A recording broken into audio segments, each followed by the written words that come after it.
Informasi kriminalitas di Burkina Faso nyaris tiada habisnya. Negara kecil di Afrika Barat ini yang kini dipimpin oleh presiden muda dan berani, Kapten Ibrahim Traoré, baru saja mengambil langkah yang membuat Eropa kelabakan.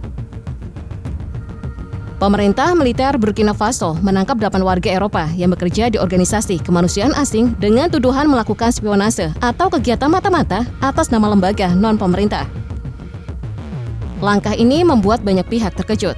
Biasanya NGO dikenal sebagai lembaga yang bekerja untuk kemanusiaan, memberikan bantuan bagi masyarakat di daerah konflik, menyalurkan obat, atau memberikan perlindungan. Namun bagi pemerintah Burkina Faso, realitas di lapangan menunjukkan hal yang berbeda. Mereka menilai di balik topeng kemanusiaan ada operasi pengumpulan data sensitif yang bisa mengancam keamanan nasional. Kasus ini menjadi simbol dari ketegangan baru antara kedaulatan negara-negara Afrika dan pengaruh asing yang selama ini bersembunyi di balik topeng bantuan kemanusiaan. Penangkapan ini bermula dari penyelidikan terhadap sebuah organisasi bernama International NGO Safety Organization atau INSO, lembaga yang berbasis di Belanda.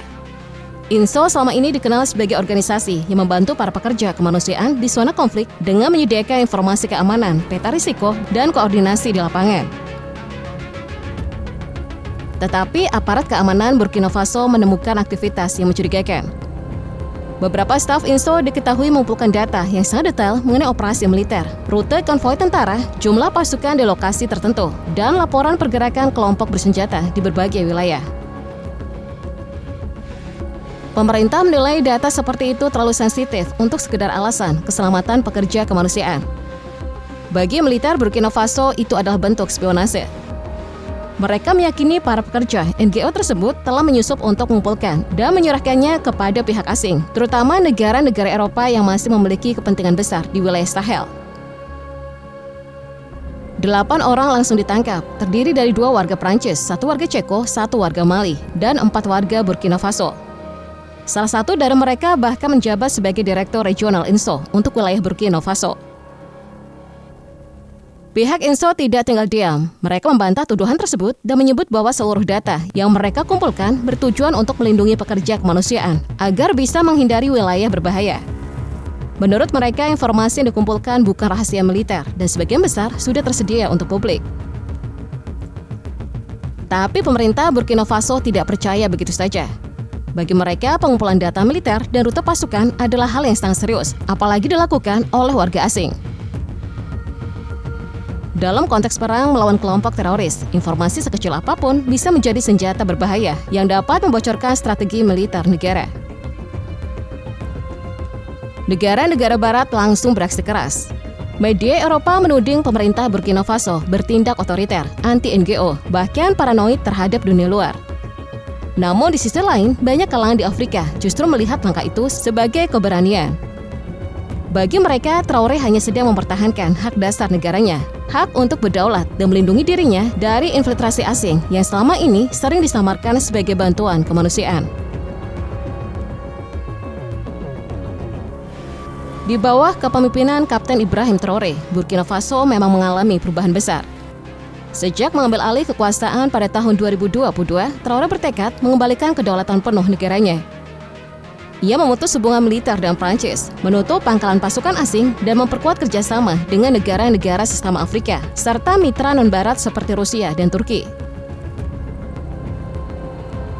Kebijakan itu disambut antusias oleh rakyatnya, yang sudah lama lelah menjadi arena permainan kekuatan asing di Afrika Barat.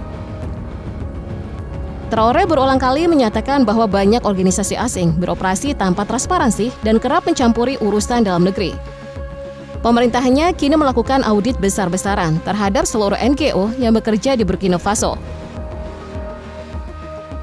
Semua lembaga asing diwajibkan menjelaskan tujuan mereka secara terbuka, termasuk bagaimana mereka mengelola dan menyimpan data lapangan. Penangkapan 8 warga asing dari INSO menjadi salah satu hasil nyata dari kebijakan ini. Dan bagi banyak rakyat Burkina Faso, langkah tersebut dianggap benar dan berani. Kasus ini memunculkan pertanyaan penting, apakah semua lembaga kemanusiaan benar-benar bekerja demi kemanusiaan, atau ada kepentingan lain di baliknya? Dalam banyak konflik di dunia, NGO memang sering menjadi pihak pertama yang turun ke lapangan. Mereka membantu para pengungsi menyediakan makanan dan mengobati korban. Namun sejarah juga mencatat bahwa tidak semua NGO sepenuhnya netral. Ada kalanya lembaga-lembaga itu menjadi alat pengumpulan informasi sosial, politik, bahkan militer, yang kemudian digunakan oleh negara donor untuk mengatur kebijakan luar negeri mereka. Burkina Faso berada di garis depan konflik yang keras. Sejak 2015, negara ini terus diserang oleh kelompok teroris dan milisi bersenjata yang menyebar di wilayah Sahel. Ribuan orang telah tewas, jutaan lainnya terpaksa mengungsi. Dalam situasi seperti ini, informasi menjadi hal yang paling berharga. Pemerintah percaya bahwa siapapun yang memegang data medan perang memiliki kekuatan besar untuk menentukan arah konflik. Karena itulah pemerintah menilai pengumpulan data tanpa izin adalah bentuk ancaman langsung terhadap keamanan nasional. Keputusan Burkina Faso ini membuat beberapa negara Eropa kebingungan. Prancis segera menuntut penjelasan resmi. Uni Eropa mengeluarkan pernyataan keprihatinan mendalam dan meminta agar para pekerja NGO yang ditangkap segera dibebaskan. Namun di sisi lain, negara-negara tetangga seperti Mali dan Niger justru menyatakan dukungan penuh kepada Burkina Faso. Ketiganya kini membentuk aliansi militer Sahel yang menolak pengaruh Barat dan berupaya membangun sistem pertahanan regional mereka sendiri. Media Afrika memuji langkah teroris sebagai bentuk revolusi kedaulatan. Banyak yang menilai inilah saatnya Afrika menata rumahnya sendiri tanpa diawasi oleh kekuatan asing yang berpura-pura peduli. Burkina Faso kini menjadi simbol keberanian baru di benua itu. Kecil secara ukuran tapi besar dalam tekad untuk berdiri di atas kaki sendiri. Dampak dari kasus ini tidak kecil. Banyak organisasi kemanusiaan kini meninjau kembali operasi mereka di wilayah Sahel. Beberapa bahkan mulai menarik stafnya karena khawatir akan dituduh melakukan kegiatan mata-mata. Tetapi bagi pemerintah Burkina Faso, ini bukan kerugian. Mereka justru menganggap hal ini sebagai penyaringan alami. Hanya organisasi yang benar-benar jujur dan netral yang boleh bekerja di negaranya. Pemerintah tidak menolak bantuan, tapi mereka ingin semua lembaga asing bekerja dengan transparansi penuh tanpa agenda tersembunyi. Beberapa pengamat memperingatkan bahwa ketegangan ini bisa memperburuk akses bantuan di daerah konflik karena tidak banyak lembaga yang berani beroperasi lagi. Namun bagi Traoré, kedaulatan dan keamanan nasional tetap di atas segalanya. Ia berulang kali menegaskan bahwa Afrika tidak lagi mau menjadi eksperimen kekuatan kolonial lama dan Burkina Faso tidak akan meminta maaf karena mempertahankan haknya. Kasus penangkapan 8 warga Eropa ini bukan sekedar peristiwa hukum biasa. Ia mencerminkan arah baru politik Afrika yang sedang mencari identitasnya sendiri. Negara-negara seperti Burkina Faso, Mali, dan Niger kini menolak menjadi pion dalam permainan global. Mereka membangun kerjasama baru dengan mitra yang dianggap lebih adil dan menegaskan bahwa masa depan Afrika harus ditentukan oleh orang Afrika sendiri. Apakah para pekerja NGO itu benar-benar mata-mata atau hanya korban dari ketegangan geopolitik yang lebih besar? Dunia mungkin masih memperdebatkannya, tetapi satu hal yang pasti, Burkina Faso kini berdiri tegak di atas keyakinannya sendiri. Dalam salah satu pidatonya, Kapten Ibrahim Traoré berkata, "Kami tidak melawan Barat, kami hanya ingin berdiri di atas kaki kami sendiri. Jika itu membuat mereka takut, itu bukan salah kami." Kalimat sederhana itu menggambarkan semangat baru yang sedang tumbuh di Afrika, semangat untuk mandiri, berdaulat, dan tidak lagi dikendalikan oleh siapapun.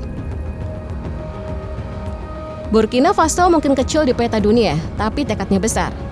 Negara ini menjadi contoh bahwa kekuatan sejati bukan terletak pada ukuran wilayah atau kekayaan alam, melainkan pada keberanian untuk berkata tidak kepada dominasi asing. Dan hari ini, melalui keberanian Ibrahim Traoré dan rakyatnya, Afrika kembali menunjukkan bahwa mereka tidak bisa lagi dianggap lemah.